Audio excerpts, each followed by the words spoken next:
আসসালামু আলাইকুম। আশা করি সবাই ভালো আছেন এবং সুস্থ আছেন। আপনাদের সাথে আমার অনেকদিন ধরে দেখা হয় না। পোল্যান্ড সম্পর্কে কোনো ভিডিও নিয়ে বা ইউরোপ সম্পর্কে কোনো ভিডিওতে আপনাদের সাথে আমার কোনো সাক্ষাৎ হয় না। যদিও অন্যান্য ভিডিও আপলোড দেওয়া হয়, বাট এই রিলেটেড কোনো ভিডিও আপলোড করা হয় না। আপনাদের এর মধ্যে আমি জানিয়ে দিতে চাই যে একটা সুখবর আছে, যে আমি পোল্যান্ডের টিআরসি কার্ড পেয়েছি। তো এটা আমার জন্য একটি সুখবর যে আমি এই কার্ডটি পেয়েছি। এখন বৈধভাবে আমি পোল্যান্ডে থাকতে পারবো। তো যাই হোক, পোল্যান্ড সম্পর্কে আমি আসলে কেন এতদিন কোনো তথ্য দিইনি, তার একটি উল্লেখযোগ্য কারণ ছিল যে পোল্যান্ড নিয়ে আসলে তেমন কোনো ইনফরমেশন ছিল না। এটা হচ্ছে সত্য কথা। প্রত্যেক দিন একই ইনফরমেশন আপনাদেরকে ঘুরিয়ে পেঁচিয়ে দিতে হবে। এখন ঘুরিয়ে পেঁচিয়ে এই ইনফরমেশনগুলো, একই ইনফরমেশন, একই তথ্য প্রত্যেক দিন আপনাদেরকে দিব। এই তথ্য দিয়ে আপনারা কি করবেন? আপনাদের কোনো উপকার আসবে না, বরঞ্চ আপনারা অপ্রয়োজনে আসলে আশা আশা না একটু আশা মনে জোগাড় করবেন, সে আশা আসলে পরিপূর্ণতা পাবে না।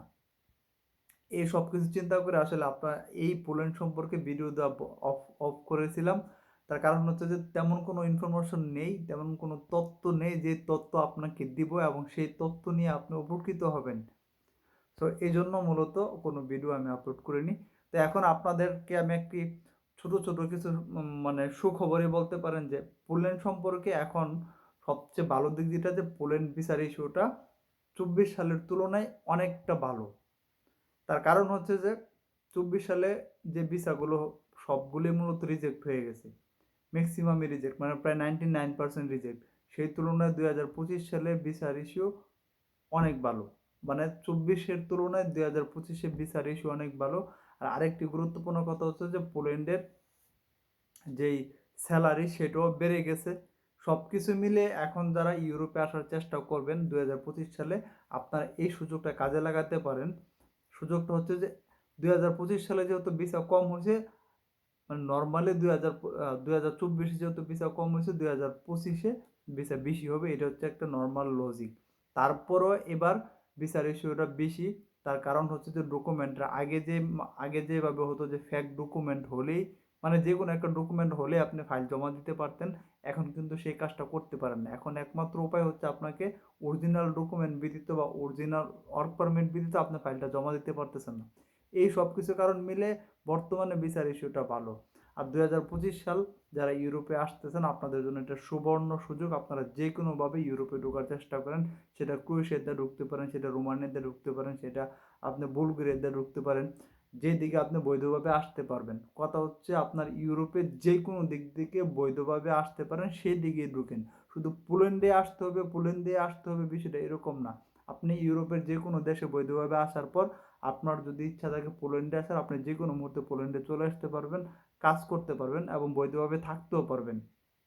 যদি আপনি পোল্যান্ডে বৈধভাবে কোথাও কোনো সেনজনমুক্ত যে কোনো রাষ্ট্রে যদি আপনি বৈধভাবে আসতে পারেন, সেটা বুলগেরিয়া দিয়ে আসতে পারেন। বুলগেরিয়া দিয়ে যদি আসেন, আপনি খুব সহজে আসতে পারতেছেন।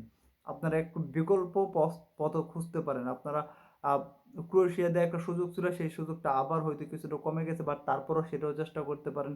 তারপর রোমানিয়া দিয়ে আসার চেষ্টা করতে পারেন, লিথুনিয়া দিয়ে আসার চেষ্টা করতে পারেন। কথা হচ্ছে একটাই, আপনি ইউরোপে ঢুকবেন। 2025 সাল অনেক বেশি ভিসা হওয়ার সম্ভাবনা আছে। তার অনেকগুলো কারণ আছে। আমি এই আজকের এই ভিডিওতে আমি আসলে সব বিস্তারিত বলবো না।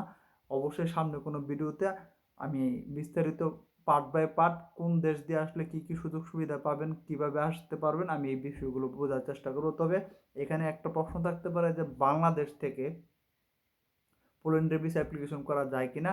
না, এটা এখনো শুরু হয়নি। আমি মাঝে আপনাদেরকে একটা ভুল তথ্য দিয়েছিলাম, সেই তথ্যের জন্য আমি আপনাদের কাছে ক্ষমা প্রার্থী। বাংলাদেশ থেকে পোল্যান্ডের যে ওয়ার্ক পারমিট ভিসার ফাইল সাবমিশন করা এখনো শুরু হয়নি। ভবিষ্যতে শুরু হলে ভবিষ্যতে আপডেট পাবেন ইনশাল্লাহ। তো সবাই একটু চেষ্টা করেন, এখন নতুন করে ওয়ার্ক পারমিট নেওয়ার চেষ্টা করেন যারা ওয়ার্ক পারমিট এখনো নেন নাই। আশা করি আপনারা এখন এই প্রসেসটা খুব দ্রুত হয়ে যাবে। এখানে ইন্ডিয়ান ভিসার জন্য যদি আপনাদের কারো হেল্প প্রয়োজন হয়, আপনি আমাকে নক করেন, আমি চেষ্টা করবো আপনাদেরকে, এবং আমি যে এজেন্সির কথা বলে দেবো আপনাদেরকে শতভাগ ভিসা দিবে। এখন আপনারা আবার অনেকে মনে করতে পারেন যে ভাই আমি কি কোনো কন্ট্রাক্ট করছি নাকি। না ভাই, এটি এগুলো না। তবে আপনারা যদি প্রয়োজন হয়, আপনি ইন্ডিয়ান ভিসা করতে পারতেছেন না, তারা, কারণ যেহেতু এখন এখন পর্যন্ত আপনাকে ইন্ডিয়াতে ফাইল জমা দিতে হবে। তো পরিশেষে এই ছোট করে আপনাদের কাছে এতটুকুই বললাম। আমি চেষ্টা করব প্রতিনিয়ত আপনাদেরকে প্রত্যেকটা আপডেট পার্ট বাই পার্ট আবার রেগুলার ভিডিও আপলোড করার জন্য।